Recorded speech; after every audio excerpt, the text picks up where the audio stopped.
जयंती के माध्यम से मना रहे हैं। तो बाबा साहब डॉक्टर अम्बेडकर का असली मिशन हमारा शिक्षा, एकता और संगठन था। हम एकता और शिक्षा और संगठन की तरफ आगे बढ़ेंगे तभी समाज का विकास होगा, हमारा भी विकास होगा। हम आर्थिक रूप से गरीब हो जाएंगे तो हम कहाँ हमारा विकास हो पाएगा। समाज में छुआछूत और ये तमाम भेदभाव हैं, जब तक नष्ट नहीं होंगे तब तक मानव का कल्याण होने वाला नहीं है। ऐसे वर्गों से होशियार रहने की जरूरत है जो हमारे समाज को विखंडित करने का भी काम कर रहे हैं और हम लोगों की एकता में भी बाधा बन रहे हैं।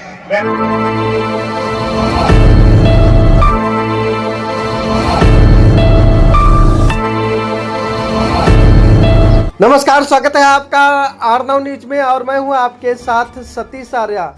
डॉक्टर अंबेडकर जयंती बड़े ही धूमधाम से मनाई गई। डॉक्टर अंबेडकर जयंती समारोह समिति सीतापुर के द्वारा डॉक्टर भीमराव अंबेडकर पार्क में पहुंचकर पूर्व कैबिनेट मंत्री रामहेत भारती, समारोह समिति अध्यक्ष मदन लाल गौतम, रामचंद्र पुरस्कार कोषाध्यक्ष प्रमोद कुमार, समिति के मंत्री एडवोकेट जे.के. आनंद ने प्रतिमा पर माल्यार्पण किया। इसके साथ ही हजारों की संख्या में पहुंचे लोगों ने डॉक्टर भीमराव अंबेडकर की प्रतिमा पर माल्यार्पण किया और एक दूसरे को डॉक्टर अंबेडकर की जयंती की बधाई दी। आपको बता दें, गत वर्षों की भांति इस वर्ष भी डॉक्टर अंबेडकर जयंती समारोह समिति जनपद सीतापुर के तत्वाधान में 14 अप्रैल 2025 को संविधान निर्माता भारत रत्न बोधिसत्व बाबा साहब डॉक्टर भीमराव अंबेडकर की 134वीं जयंती हर्षोल्लास के साथ मनाई गई। सीतापुर के म्युनिसिपल मार्केट स्थित डॉक्टर अंबेडकर पार्क से शहर के विभिन्न मार्गों से होकर शोभा यात्रा निकाली गई। बाबा साहब की प्रतिमा पर माल्यार्पण किया गया तथा इलाहाबाद फील्ड में सांस्कृतिक कार्यक्रम का आयोजन किया गया। कार्यक्रम के मुख्य अतिथि डॉक्टर प्रकाश चंद दिलारे, प्रोफेसर गौतम बुद्ध विश्वविद्यालय ग्रेटर नोएडा, विशिष्ट अतिथि नत्थाराम, अंतर्राष्ट्रीय बिजनेसमैन, निदेशक स्टील मार्ट प्राइवेट लिमिटेड ने बाबा साहब के देश के प्रति उनके योगदान का व्याख्यान किया। Doctor Sunil Kumar, doctor Arvind Kumar Gautam, doctor Harkesh Gautam, doctor Ramamurthy Madhukar ने बाबा साहब के जीवन संघर्ष पर प्रकाश डाला तथा उनके बताए रास्ते पर चलने की अपील की। इस अवसर पर कार्यक्रम में पहुंचे सीतापुर व्यापार मंडल के जिला अध्यक्ष ने स्टील मार्ट निदेशक नत्थाराम को सम्मान पूर्वक उन्हें सम्मानित किया और उनसे आशीर्वाद प्राप्त किया। इस कार्यक्रम को संबोधित करते हुए व्यापार मंडल के जिला अध्यक्ष भगवती गुप्ता ने क्या कहा, आइए आपको सुनाते हैं। आदरणीय मदन लाल गौतम जी, जिनकी कृपा से मुझे यहाँ पे आने का अवसर मिला, हमारे दोनों प्रोफेसर साहब नीरज जी, सामने हमारे एपी गौतम साहब, हरिशंकर जी, हमारे बाबू किशोर जी और तमाम हमारी माताएं और बहनें और हमारे भंते जी, जिनके श्री चरणों में हमारे श्री प्यारे लाल जी, जिन्होंने हमको फोन करके कई दफे आदेशित किया कि हमको यहाँ पे आना है, उनको भी बार बार धन्यवाद है। हो गई है पीर पर्वत सी पिघलनी चाहिए, अब हिमालय से नई गंगा निकलनी चाहिए। मेरे सीने में सही या तेरे सीने में सही, हो कहीं भी आग लेकिन आग जलनी चाहिए। परम पूज्य बाबा साहब भीमराव अम्बेडकर जी ने जो हम लोगों को मार्ग दिखाया, क्योंकि उन्होंने बताया कि किस हिसाब से हम लोग अपने संघर्ष करके, उन्होंने कहा कि पहले आप शिक्षित बने और संगठित हों और फिर संघर्ष करें। उन्होंने मार्ग दिखाया। मैं तो देख रहा हूँ, अभी बात चल रही थी गुरु जी से, तो हमारी जो माताएं हैं, हमारी जो बहनें हैं, उनके अंदर ज्यादा जागरूकता है। क्योंकि मैं तो आप लिए कहना चाहता हूँ कि कुमकुम मेहंदी रोली का त्योहार नहीं होता, रक्षा बंधन धागों का श्रृंगार नहीं होता और रंगोली गुड़िया झूले की धूम नहीं होती जिस आंगन में बेटी का अवतार नहीं होता। आप तो वैसे पूछे हैं, हमारी बेटियां, क्योंकि मेरी माँ वो भी किसी की बेटी रही होंगी, इसलिए मैं आपके श्री चरणों में बार बार नमन वंदन करते हुए मैं आप सबको बार बार, क्योंकि जो आज सुबह से कार्यक्रम हमारे बैठे हुए रानू भैया बैठे हैं, हम लोग सुबह से 7:30 बजे बुद्ध विहार लोनियन पुरवा में कार्यक्रम सुबह से हम लोग पहुंच गए थे। तब से 2 अन्य कार्यक्रमों में हम लोगों ने अपना वहां पे योगदान देने का और प्रयास किया। हमारे दिलावर जी की तरफ से भंडारे का भी कार्यक्रम था। इतना ज्यादा उमंग है, इतना उत्साह है। हम तो देख रहे हैं, चूंकि बाबा साहब ने जो हम लोग को मार्ग दिखाया था, चूंकि महापुरुष किसी एक वर्ग एक जाति के नहीं होते, उन्होंने सदैव सबके आंसू पोंछने का काम किया है। क्योंकि महापुरुषों ने सदैव जो भी किया है संपूर्ण समाज के लिए किया है। और उन्होंने तो गुलों की आंच में आंसू उबाल कर देखो, किसी गिरते हुए को संभाल कर देखो, तुम्हारे दिल का दर्द जरूर कम होगा। किसी के पास से कांटा निकाल कर देखो। सदैव अनुकंपा की, पूरे समाज के ऊपर उन्होंने अपने आशीर्वाद की वर्षा की। और ये भी सच है, जबकि तक समाज में छुआछूत और ये तमाम भेदभाव हैं, जब तक नष्ट नहीं होंगे तब तक मानव का कल्याण होने वाला नहीं है।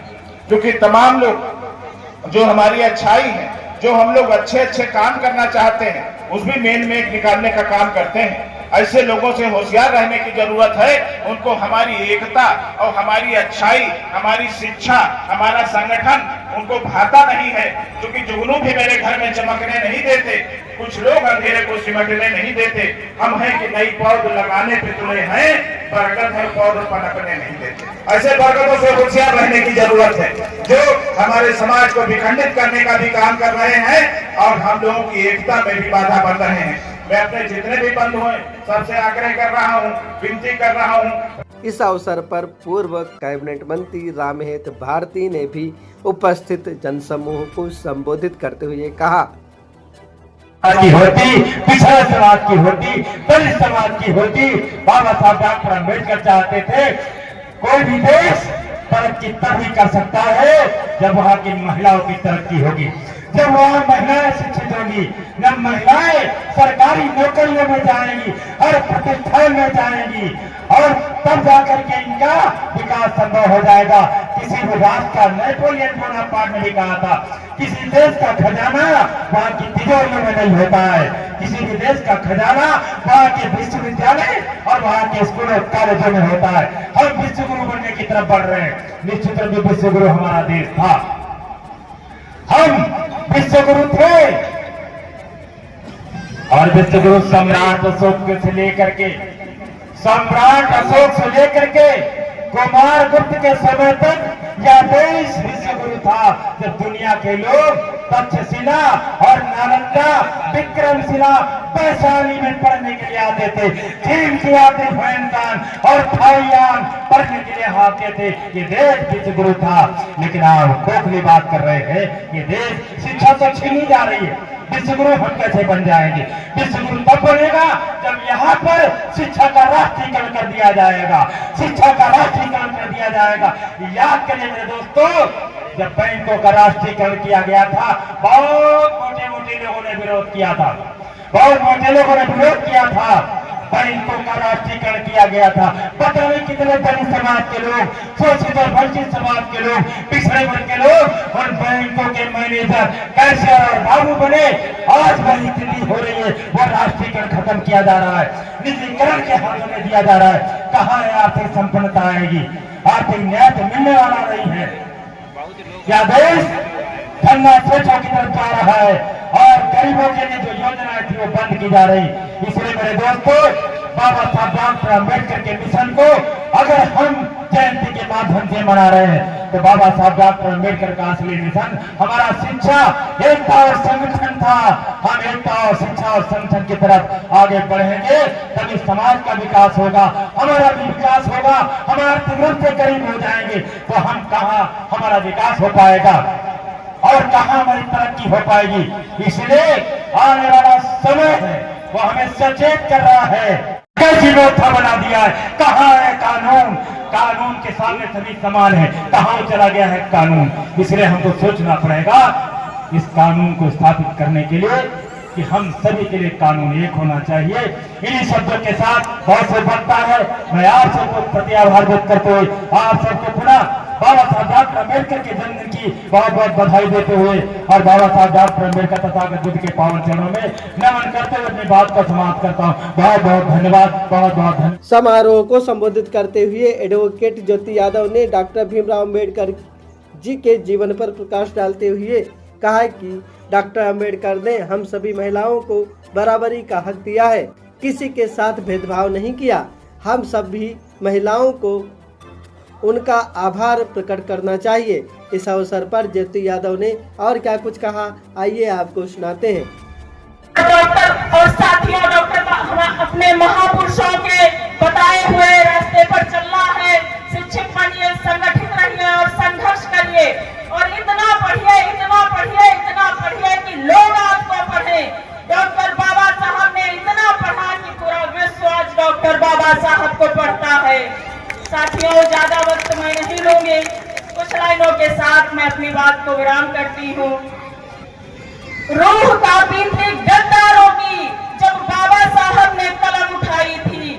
रूह कांपी थी गद्दारों की जब बाबा साहब ने कलम उठाई थी। जोर जुल्म से लड़ते लड़ते अधिकारों को दिलवाया था। बहुजनों के हक के खातिर हक की लड़ाई थी। बदल डाली रीति नीति, बदल डाला सारा विधान। जन जन को जो अधिकार दे, लिख डाला ऐसा संविधान। इसी के साथ सभी को क्रांतिकारी जय भीम, जय भारत, संविधान जिंदाबाद। डॉक्टर भीमराव अंबेडकर जयंती समारोह समिति ने समाज में अंबेडकर मिशन पर विशिष्ट कार्य करने वाले सर्वश्री बाबूलाल किशोर, बाराती लाल चौधरी, अयोध्या प्रसाद गौतम, पूर्व कैबिनेट मंत्री रामहेत भारती और डॉक्टर राममूर्ति मधुकर को डॉक्टर अंबेडकर मिशन रत्न अवार्ड देते हुए सभी को प्रशस्ति पत्र व स्मृति चिन्ह देकर सम्मानित किया। कार्यक्रम की अध्यक्षता बाराती लाल चौधरी ने की और मंच का संचालन डॉक्टर संघप्रिया गौतम ने किया। समिति के अध्यक्ष मदन लाल गौतम ने आए हुए सभी अतिथियों और कार्यक्रम में आए हुए सभी गणमान्य लोगों का आभार प्रकट किया।